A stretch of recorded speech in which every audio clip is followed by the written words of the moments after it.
Hello, and welcome back to Impact Factor. I'm your host, Katie Van Aken, and I've noticed that many of the times that I do an intro, I don't sound very excited. So I am focusing on sounding excited. And so welcome to another episode.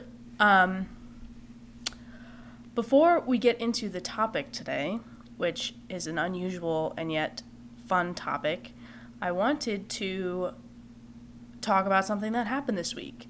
So there was a scientific conference taking place in Philadelphia, where I currently live, and I had a few former colleagues, some people I went to grad school with, some postdocs that were in my group. They were all in town for this conference, and so we went out and we got something to eat and drink, and we just sort of caught up, and it's definitely been at least 5 years since I've seen some of these folks, and it was really nice.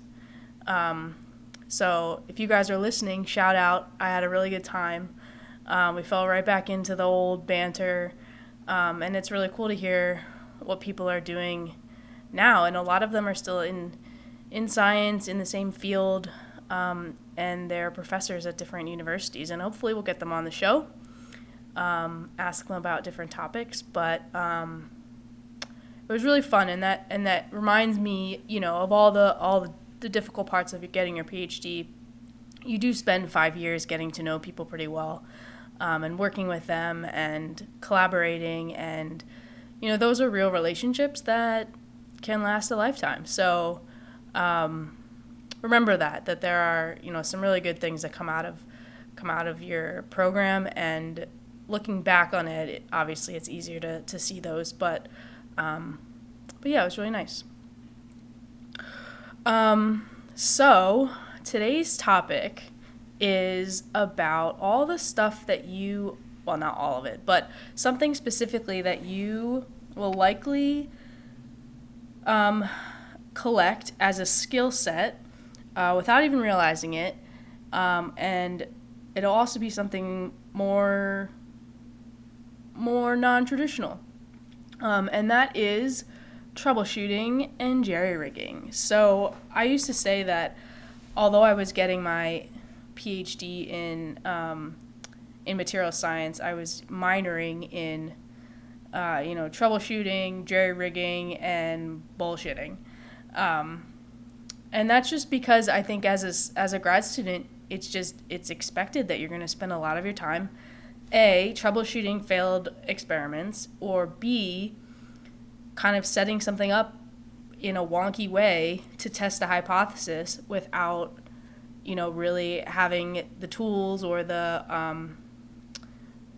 correct pieces of equipment that you need. So, I first want to talk about jerry-rigging. So, first, what do I mean by jerry-rigging? So I don't really know where that phrase comes from. Actually, let's just look it up real quick. So it means organized or constructed in a crude or improvised manner. And maybe I'll come back on another episode and talk about the history of that. But, so where does that come into play? So it comes into play because, let's say you want to set up an experiment and you want to test it at different temperatures. And you don't necessarily have the most expensive, temperature control box with all of, the settings and everything there. So what do?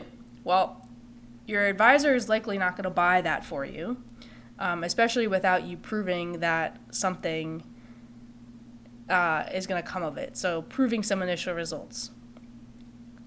So, well, what can you get that's maybe less expensive but requires a little more haphazard construction?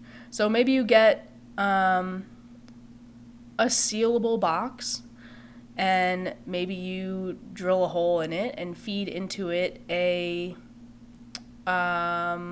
some type of heater, and then you put it in a thermometer and seal it up, and then you run your experiment with whatever you're testing inside this box while measuring the temperature, and this is at your elevated temperature.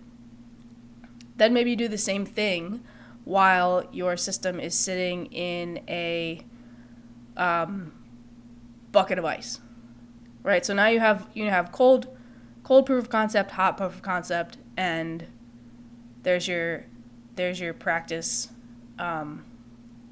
your potential results that you could show your advisor, and maybe beg for a more legitimate temperature control chamber for your future tests. But is this okay? Is it okay to kind of make this up as you go? And I wholeheartedly believe that yes. I think it doesn't matter what your setup looks like, or how nice it looks, even how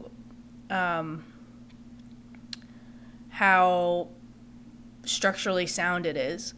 What's most important is that you are consistent with how you're testing and the results you're portraying are accurate.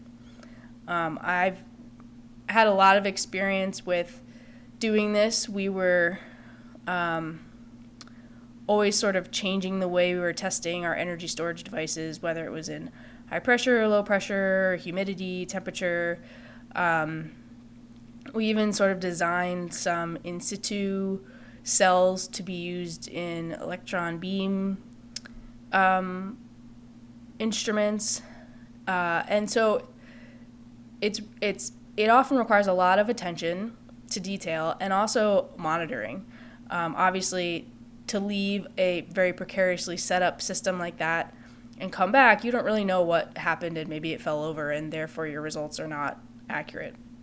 But if you're able to kind of monitor it and maybe even replicate the results, I think jerry-rigging is quite a useful skill that many PhD students learn over their time in grad school. And I also think that it translates into real life. So, I mean, I can't tell you the number of times that even in my current job or in my feat of being a homeowner, I need to set up something temporary, and I have gotten very good at scrounging around for what we have to set something temporary up, either because we only need it for a hot second, or B, to make it, to basically prove out a concept before, investing in something bigger. So I advise you to kind of think about this as a skill set that you are gaining while in grad school. And unfortunately, it doesn't show up on any job requirements listings. They're not asking for someone who's good at jerry-rigging. Although I do believe that someone who can think outside the box and be creative and find a creative solution, those things are definitely tied together. So that's jerry-rigging. And I'd love to hear from you guys if you have any thoughts or examples of this. I gave sort of a fake example and from my time there, but it's almost even hard to think about it, but you almost do it all the time. So anyway, just something interesting. The next sort of non-traditional skill I think that PhD students learn very well is troubleshooting. And, my gut tells me that that's more understood as a valuable skill set. I think in any sort of technical field, there's a ability to troubleshoot is a valued skill set for anybody, because there's always trouble to be shot. So what do I mean by that? So, the context here is that, let's say you're setting up an experiment and it's not working, and you don't know why. And it could be any number of things. There's a whole bunch of different variables associated with the experiment, and it could be anything from user error to equipment failure to time of the year. No, I don't know, probably not. But it's difficult at that point when you really have no idea where to start to tackle it with a lot of energy. It can be really frustrating. And I had a professor in college, actually, who was my research advisor, who explained troubleshooting to me in the most useful way I've ever heard. And I still tell people to this day this advice. And maybe it's like really obvious, I don't know, but he said, when you're trying to troubleshoot a problem, break it in half. And so, for example, let's say your lamp is not working. Okay, well, we'll break it in half. So first we're going to test that first we're going to see if the problem is on the electrical wiring side or the lamp side. So we're going to try another lamp in the electrical outlet. Okay, that lamp also doesn't work. So now we know that the problem is not from the outlet to the light bulb. The problem is backwards from the outlet to the electricity source. Okay, so now we're going to break the problem in half again. And we're going to say, all right, if we look at the breaker to, let's say we're using an extension cord. We're going to look at the breaker to the wall outlet, and from the wall outlet to the extension cord. And basically by doing that, you're taking this whole long path of data, if you will, in a global sense, where, electricity is going from your input source through your walls to your outlet to the extension cord to the lamp to the light bulb, and all of those points could be causing an issue.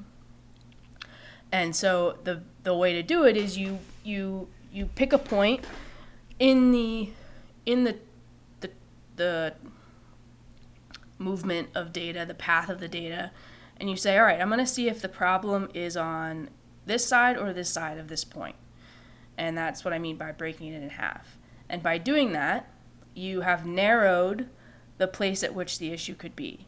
And some of this takes a little creativity, because to successfully rule out one half of the path takes some ingenuity and thinking outside the box. But let's say we're testing a battery cell. I have the most experience with that, so I'm sorry for all the battery references. But let's say we're testing a battery cell, and we have a new electrode material, a new electrolyte. We have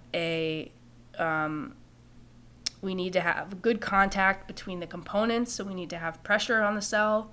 We need to have electrical contact between the cell itself and the leads that are connected to the instrument. And then the instrument that's testing it needs to be, accurately calibrated, et cetera, et cetera. So, I've done my fair share of troubleshooting these cells, but, first you can swap out some different things. So first you can say, all right, well, let me see if this instrument is working correctly. And so you unplug your cell and you plug in something that's going to work. And if that works, you can rule out the instrument altogether. All right, now we've narrowed it down to either the connections to the instrument or the cell itself. And et cetera, et cetera. And basically you bring the problem, make the problem smaller and smaller and smaller until you figure out what the issue is.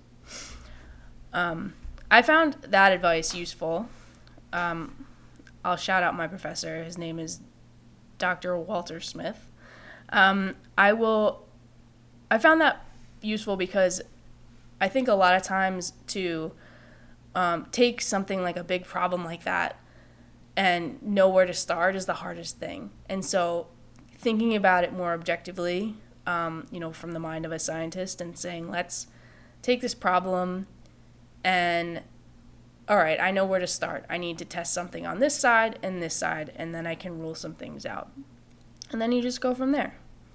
So that was advice I learned and took with me to grad school, but then it also sort of applies to the real world. I think very infrequently do things work the way we want them to. I think in the tech world especially, always looking for reasons why your email's not loading or your phone's not working or whatever. And in any job that you do, if you become known as someone who can troubleshoot issues, you will be a very valuable member of a team. And so, again, I think it's useful to hone these skills and recognize these skills as things that come out of you doing your PhD. And I think that is all I wanted to say about that. Yeah. So, anyway, keep troubleshooting, keep jerry-rigging, and if you want to send me some stories about the things that you've done for those topics, love to hear them. I'll talk about them on the next episode. Speaking of the next episode, we will be having another interview next week. Hopefully, someone from a different program. And we have a couple more lined up down the line. So, as always, thank you for tuning in, and thank you for your support. It's, I hope this is helpful for you, and if not, it's helpful for me after all these years. So, don't forget to follow us on Instagram at Impact Factor Pod. And, if you are interested in being interviewed or you have questions, suggestions for a topic, hit me up. And spoiler, we may or may not be launching on TikTok soon, but I will let you know when that happens. And with that, have a great week.